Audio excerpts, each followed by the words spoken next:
Welcome, Sadulas, to Geek Salads at Retro Movie Reviews from the Geek Salad Podcast. I'm Andy. And I'm Mike. And tonight we continue our look at the horror movies of the 1990s as part of our Halloween series. And tonight we're doing one that I feel has been a long time coming for us. Yeah. And that is we Francis Ford Coppola's Bram Stoker's Dracula. Yeah, we haven't seen this one before. I've mentioned it a bunch of times, but we've never really gone fully into detail. Yeah, and this literally was my very first time watching the movie. I was just going to ask you if you had ever watched it. No? No. Okay. Nope. I've read the book, and I've seen the 1931 Bela Lugosi version, but I've never seen this one. Right. I figured you would have read the book. I was going to ask, had you not brought that up already. Which makes me think that I should be able to sue Francis Ford Coppola for false advertising. Yes. This is not Bram Stoker's Dracula. No, I read the book after I saw the movie. Okay. And I was like, none of this stuff happened in the book. What? No. What? Wait, what? That's the thing. It seems like in the past 50 years or so, every single adaptation of Dracula has this weird romance between Mina and Dracula, and that never happened. Never existed. Well, I feel like the biggest.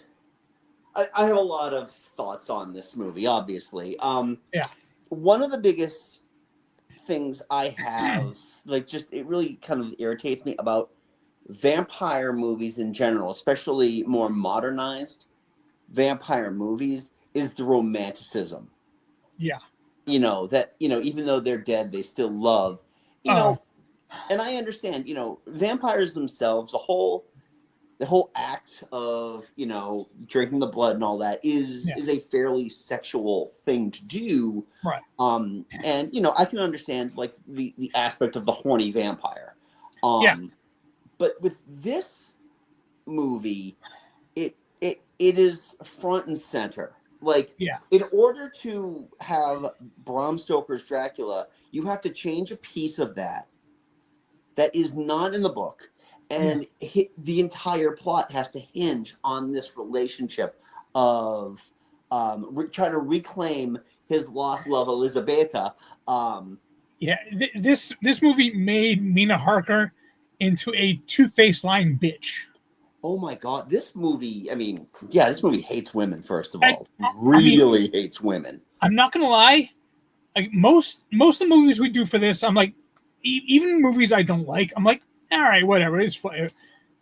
I was so tempted to shut this movie off midway. It's just, this movie pissed me off to no end. I fucking hate this movie. I really fucking hate it. I hear you, man. I hear you. So here's where I stand on this movie. I saw it in the theater, okay? I'm sorry. I saw it in the theater with my college friends and my goth girlfriend at the time. Okay? So, yeah. Now we know why you saw it in theaters. Well, yeah, I was going to see it anyway because, it's like, from the director of The Godfather. Dude. He went from The Godfather and Apocalypse Now to this piece of shit? Yeah, he did movies in between that. He also did Jack. Yeah, he did Jack. He did Jack after. In his defense, I did Jack after. He did Peggy Sue Got Married. But it's one of those movies that I feel there are admirable things about this movie, but they are not what needed to be the good parts of this movie. I think the art direction of this movie is actually really fantastic. The costume and the art direction I loved. This movie had some of the worst miniatures this side of a 1980s Godzilla movie. But that's the other thing too. There was a lot of, I feel like, and we've heard a number of different. I've heard a number of kind of looks back at this. I know M did this on Verbal Diorama years ago. That the focus was to try to emulate 1920s and 1930s visual effects using 1990s technology. We weren't quite at CG yet. Jurassic Park was 6 months later. Okay. Yeah. So CG did exist because we did have the Lawnmower Man. But we had I feel like his attention was so on framing the effects because he couldn't get the 1920s movie cameras. So the aspect ratio is completely messed up on this movie because he tried to emulate a 4:3 box and he couldn't do it. Theaters wouldn't allow him to do it either because it's like we're not shrinking our screens down for this. So he ended up with the 1.8 with the 1.85 on that. Can we say that Renfield serves absolutely no purpose in this movie? I'm getting to that, Mike. Okay. I'm getting to that. All right. Because sorry. it's okay. So while Coppola is so focused on making this movie visually appealing, he forgot to cast a good movie. I think this movie is one of the most hilariously miscast movies ever made. I honestly get the feeling that the studio was like, we want whoever is young and hot right now. Do they fit the role? We don't care. We want young and hot. Right. And in the defense of like Winona Ryder and Keanu Reeves, they were both coming off of other movies. Yeah. They were both mentally and physically exhausted. I think Keanu Reeves was coming off of Point Break. I don't remember what Winona Ryder was coming out of. It wasn't Welcome Home, Roxy Carmichael, because that was, I think, the movie that cost her Godfather Part 3. Even though I think that'd be hilarious if that was also the movie that she did that one. And then she's like, "Fine, I'll work with you, Francis." Oh God! All right, I've got Winona Ryder up here. 91 was Night on Earth. Okay. Yeah. I mean, next year she did Age of Innocence. Yeah, she wouldn't have done that at that point, though. I think she would have done that after. Yeah, she was actually slated to appear as Mary Corleone in Godfather Part 3, right. but withdrew from the project at the beginning of filming due to nervous exhaustion. Nervous exhaustion, I think, brought on by Welcome Home, Roxy Carmichael. Yeah. And I'm just going to blame that movie anyway. I've heard that Keanu Reeves, he was like so desperate to get the accent right that he tried so hard that he went the other way. Yeah, it came off as very unnatural and aggressive, as opposed to like calm and cool and he casual. Doesn't belong in this movie. I mean, every scene that he's in, he's sleepwalking through it. And, truth be told, I am not the world's biggest Keanu fan. I appreciate Keanu the man, all right? Yeah. His acting has always, to me, left a lot to be desired. This movie is one of those, like, linchpin movies where when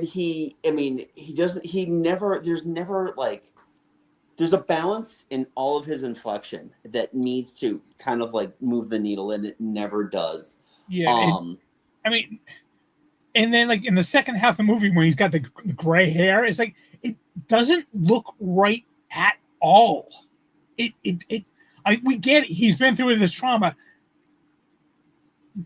No, you needed someone older to pull off that gray, even in a fake gray hair like that. Right, exactly. Because it looked like chalk. It really looked like they chalked his hair down.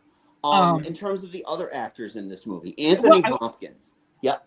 I will say that I'm glad Cary Elwes was in this movie because unlike some other actors in this movie, he can speak with an English accent. I've been waiting for that joke. I've been waiting on that joke. Well, I'm glad you finally got to say it. Yeah. In fact, this was the year before Robin Hood Men in Tights. That's true. That's true. And Anthony Hopkins in this movie is like, I think he made this just prior to winning Best Actor. Because he won Best Actor for a movie made in 1991, but he didn't actually, receive the award until March of 92. Yeah.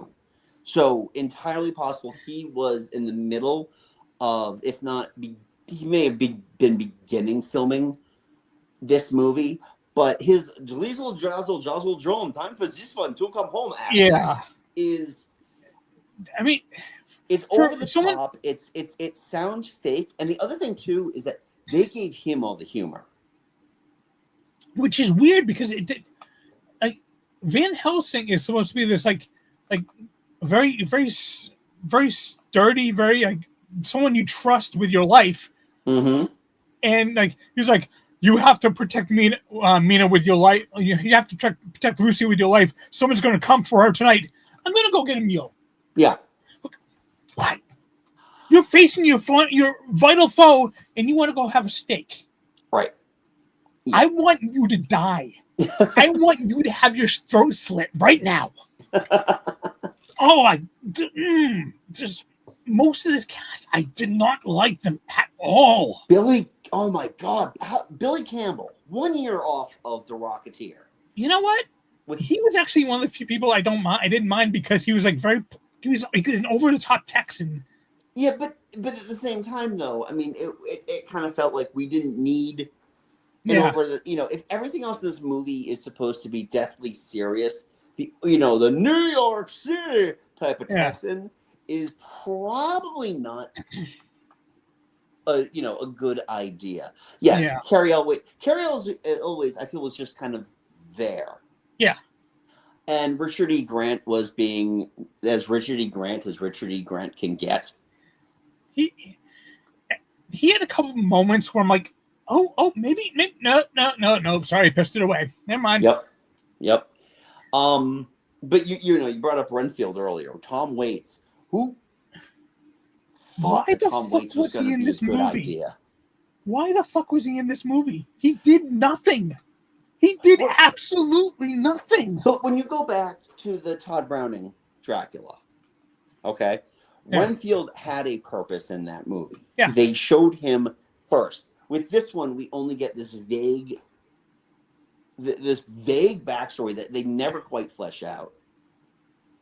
Yeah, I mean, this whole movie, they call it Bram Stoker's Dracula because look, they're narrating through their writing. Oh, that's very Bram Stoker Dracula-ish. Yep. Except none of what they're saying was in Bram Stoker's Dracula. No. We had Sadie Frost as Lucy, who try as she might.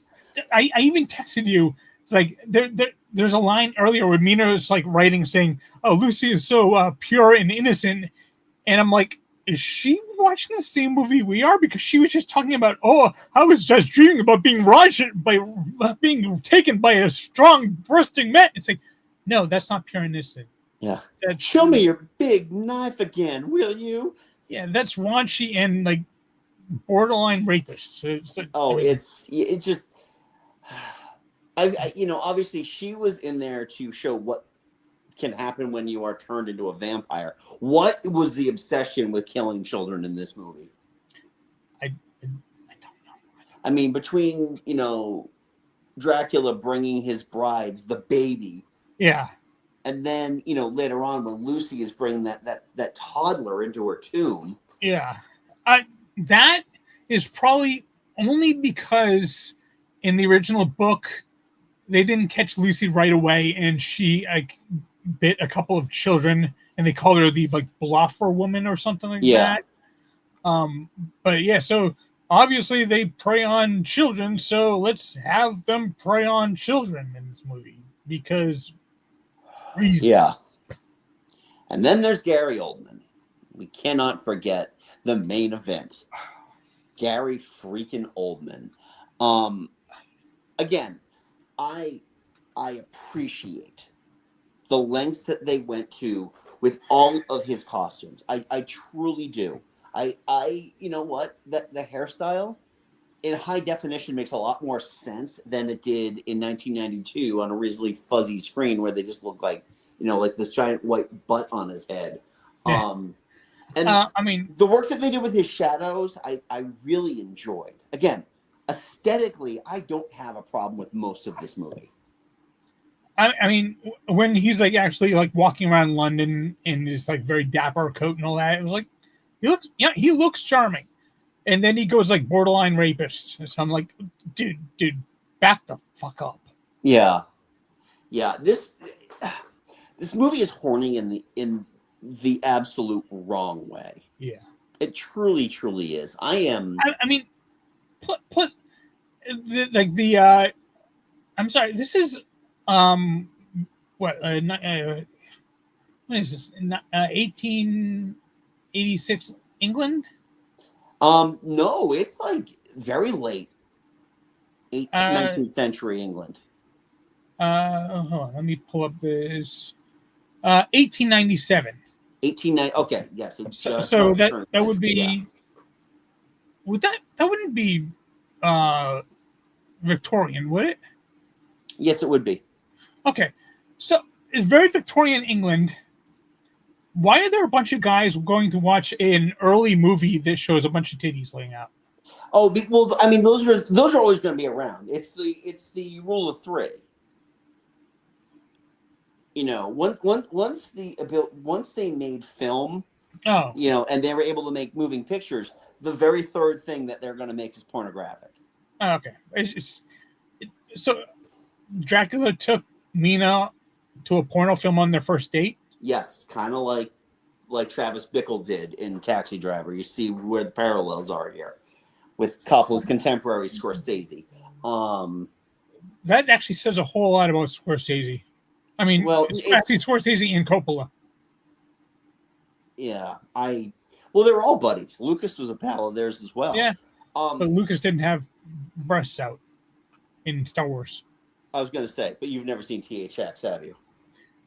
Not the original, no. Okay. So yeah, I mean, it's just Oh, and can we talk just a little bit about the ending? oh, what ending? So Dracula gets to be with his bride in heaven after murdering like millions of people over 400 years. Good to know that mass murderer doesn't keep you out of heaven. Right. Well, he was a vampire at the time. He reverted back to human in his last. Yeah, It, yeah. it's So, it's so that it's that deathbed confession. yeah, so yeah, it's What made nothing. me madder about that ending is the fact that that's where it ended. Yeah. I mean, nothing by that point. Nothing was going to redeem the movie, but Yeah, it just felt like okay. Mina chops his head off. The end. I can almost guarantee you that as soon as they leave the castle, Jonathan's filing for divorce. Well, I'm Like, sure that he's not going to. I mean, he's not going to find any of that. That find Dracula's bride trim anywhere else. So and like when the whole like big climax in the fight and is going on, and Mina starts like summoning these like Dracula demon power yeah, storms, and how could Van Helsing just cool, she's doing that, cool. yeah, Maybe I should stop it now. Just yeah. let it go. Yeah, everyone seems so helpless in this movie. I feel that the biggest crime of this movie is that it's supposed to be a serious movie, an award-worthy film that is solely a 2-hour exercise in silliness. That is, and it's not even a fun silliness. It's a mean, like nasty silliness for It's me. not, yeah, exactly. You would expect better from a master filmmaker like Coppola, who's Yeah, made two of the greatest movies ever made. yeah. It felt like he was like trying to prove to everybody he was still a '70s art house auteur, but he neglected to say that okay, maybe this movie doesn't fit that aesthetic. Let's be honest, he needed the money. It, it, he, I'm sure that sorry, he really needs that money now. He took a bit of a bath on what was that? Metalopolis, Yeah, a movie that you cannot release on home video, because there is a scene in the movie of Megalopolis that requires an actor to be sitting in the movie theater to talk to the screen at a very precise moment. yeah, Yeah.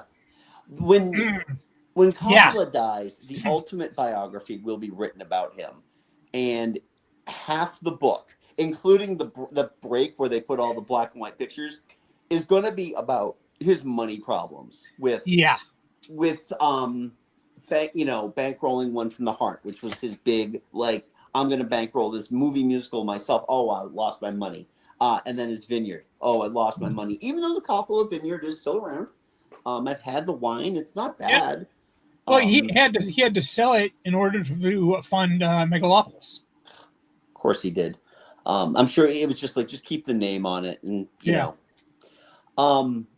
But with this movie, it's like, I think he wanted to prove that he could play with the big boys. He could play with Spielberg. Which at that point, I think out of all of his contemporaries, was the last man standing. When you think about that group of directors, you think Spielberg, Lucas, Scorsese, and Brian De Palma. I mean, my God, I've been kind of on a Brian De Palma kick lately because I read The Devil's Candy, which was the book about the making of The Bonfire of the Vanities, which De Palma directed. Oh, yeah. Okay. Woof.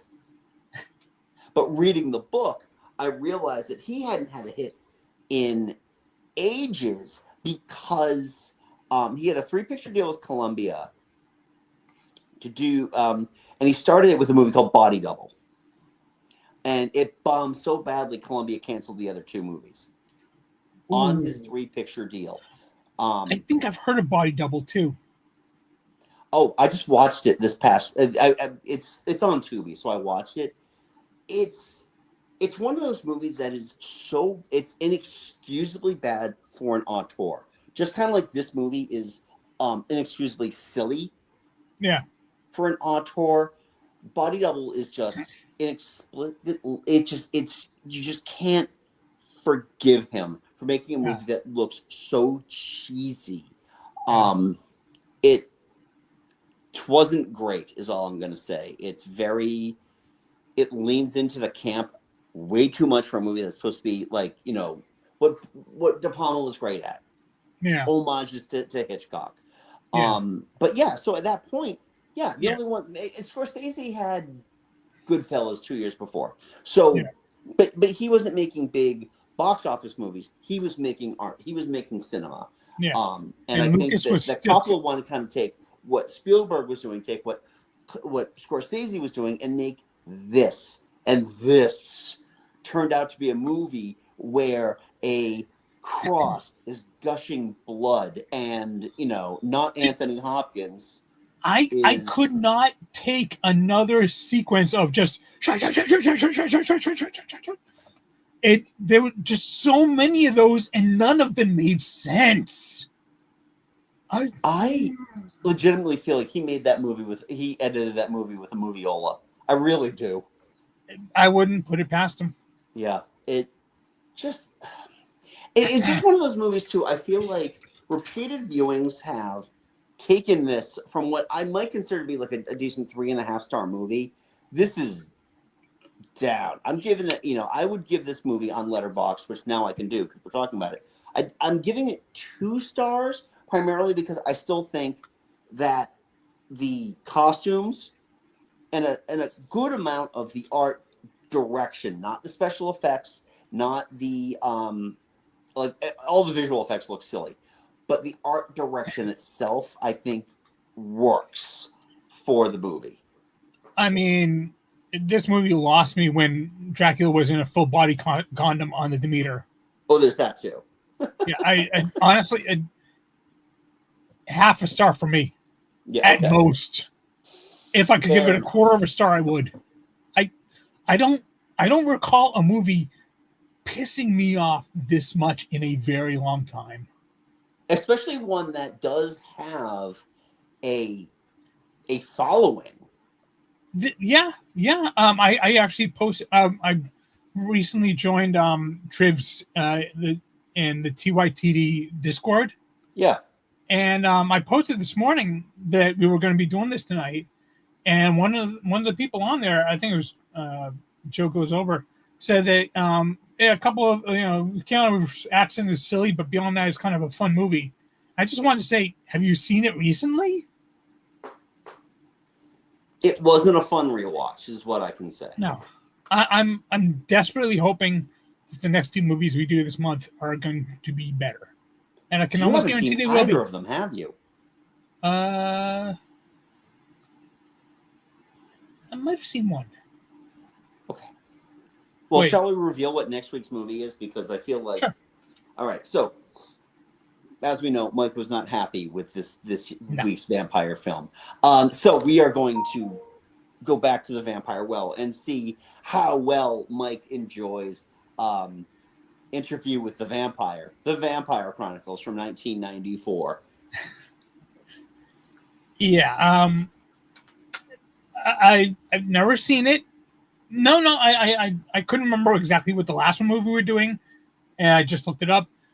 Yes, no, I have never seen either one of them, but I have significantly higher hopes for at least the last one we do.